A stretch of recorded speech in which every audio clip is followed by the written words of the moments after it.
Welcome sa DRS 2.0. Fresh at nagbabagang happenings ba ang hanap mo? Mga padabarkads man yan o mga trending topics? Pwes, sagutin natin yan.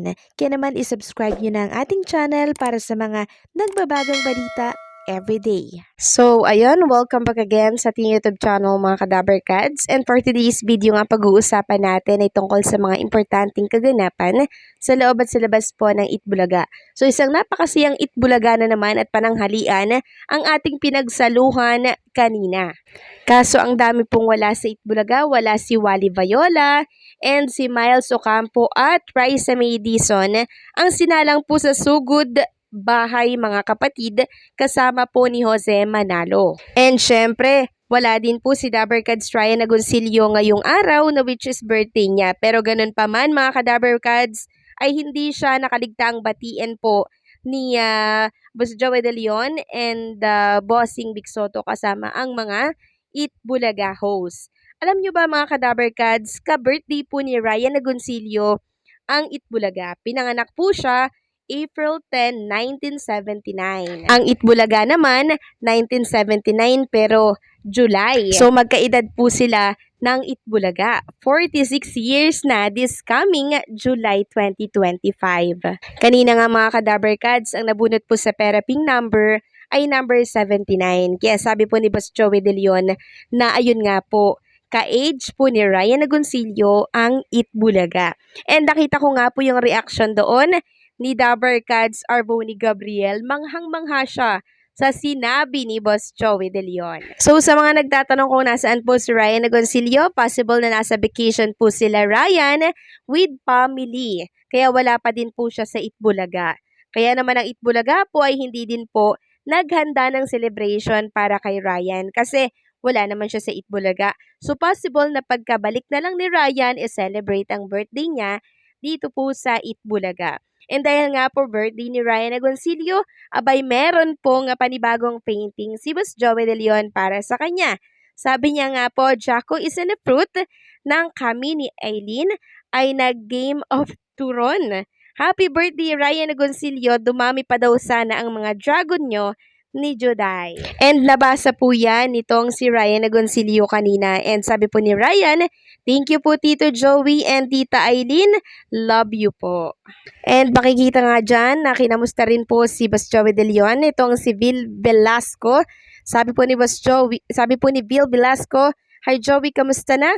Ang reply naman po ni Boss Joey, eto ba yung tisoy na sportscaster? Well, mabuti naman pards. Thanks. And dahil nga po birthday nitong si Ryan Agoncillo ngayong araw mga Kadabarkads, nakita ko po itong drawing para po kay Ryan Agoncillo. Ito po'y kasamahan siguro noong drawing nung Jowa Pau. Isa lamang po ang gumawa nito, yung may mga letter sa katawan. So credit sa'yo, ang husay, ang ganda ng pagkakagawa. Muli, happy birthday, Dabarkads Ryan Agoncillo, at sana po ay makasama namin kayo sa araw ng Sabado. Next topic naman, pag-usapan natin ang tungkol dito sa panibagong pinasili po ng Itbulaga para naman ito sa Libre ang Mangarap, Holy Tuesday mapapanood. So, pinakita po ang eksena doon ni Maine Mendoza, ni Ian Red, and syempre nitong si Raisa May Dizon and si Paulo Ballesteros. Sa eksena ngang yan mga Kadabarkads ay nasakluban po ng timba itong si Paulo Ballesteros. Dahilan para magtawanan po si Ian, si Raisa, and si Maine Mendoza. And talaga namang ang mga sumalang po na acting dito po sa Sugod Barangay ay talaga naman pong napaka-competitive. Mauhusay mga Kadabarkads, kaya ang nanalo ay yung number 2. At oo nga po pala, may bago po tayong floor director. Walang iba, kundi po itong si Ian Red mga Kadabarkads. Ayan po siya oh. So bagay na bagay sa kanya mga Kadabarkads, no? Kahit saan siya isalang ng TBJ Production, talaga namang po pwede po. Etong si Dabarkads, Ian Red. Alam niyo po ba mga Kadabarkads, bago pa man natin makasama si Ian Red dito sa Itbulaga ngayon, yan po ay dati na pong host or nakikita na po yan dati pa sa Itbulaga nung time na ang Itbulaga ay nasa Tape Incorporated pa po ang namamalakad. So noon pa man pala ay Dabber Cats na po itong si Ian Red. Samantalang ang nanalo naman po sa sugod bahay mga kapatid na si Lola ay binigyan po ni Bossing Vic Soto ng tumataginting na 60,000 pesos plus mga regalo na mga appliances po ng Hanabishi at kung ano-ano pa. By the way, may bago po sa Hanabishi mga ka-Dabber Cats. Ito yung portable fan na kung saan parang ganito yung sa Jesu Life mga ka-Dabber Cats. So ito yung bagong product ng Hanabishi. So kung naghahanap po kayo ng portable fan na madadala-dala sa ilabas, pwede po kayong bumili sa Hanabishi. Next topic naman, pag-usapan natin ang tungkol dito sa previous update natin kanina sa mga hindi po nakapanood. Tungkol ito sa isang dating host ng Itbulaga na nasa GMA Network po. So, meron po siyang ni-reveal para po kay Boss Joey De Leon. Siya po pala iniregaluhan ni Boss Joey De Leon ng birthday niya ng isang painting. Inangiyahan po nitong si Bitoy, si Boss Joey De Leon sa kanilang bahay para po mag-dinner, and ang niregalo nga po ni Boss Joey ay isang painting. Isang painting mga ka-Dabber Cats na talaga naman po nga dinidisplay po nitong si Bitoy. Pinagmamalaki niya po yun.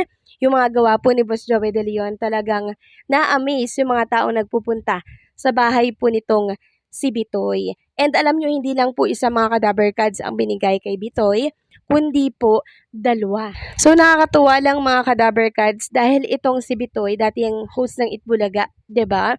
Kahit na ang TVJ at ang Itbulaga po ay nasa ibang network na, andun pa rin po yung intact ng samahan nila, ng pagkakaibigan nila bilang isang buong Dabber Cats or isang buong pamilya. Kung inyong natatandaan mga ka-Dabber Cats, inoperan po itong si Bitoy ata ng management or mismong ng TIP Incorporated. I don't think so.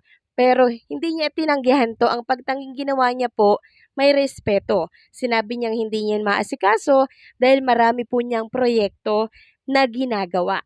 Siyempre, hindi talaga niya yan tatanggapin ang mag-host po sa Itbulaga nang wala po ang Tito Vic and Joey. Dahil napakalaking insulto nun mga ka-Dabber Cats. Di po ba? And bilang may respeto sa pinagsamahan po ng Dabber Cats itong si Bitoy, nakakatuwa lang dahil talagang marunong po siyang tumanaw ng malaking utang na loob. Marunong din po siyang magpahalaga ng mga pinagsamahan po nila ni Boss Joey De Leon, ni Bossing Vic Soto, and syempre nitong si Tito Sen. Kahit nung pandemic mga ka-Dabber Cats, siregaluhan din po siya ni Boss Joey De Leon ng isang painting. Nakakatuwa naman dahil kahit na magkaiba sila ng network, andoroon pa rin po ang samahan nila na walang katulad as a Dabber Cat. So paano, hanggang dito na lamang po ang update natin. Maraming salamat po sa patuloy na pagsuporta.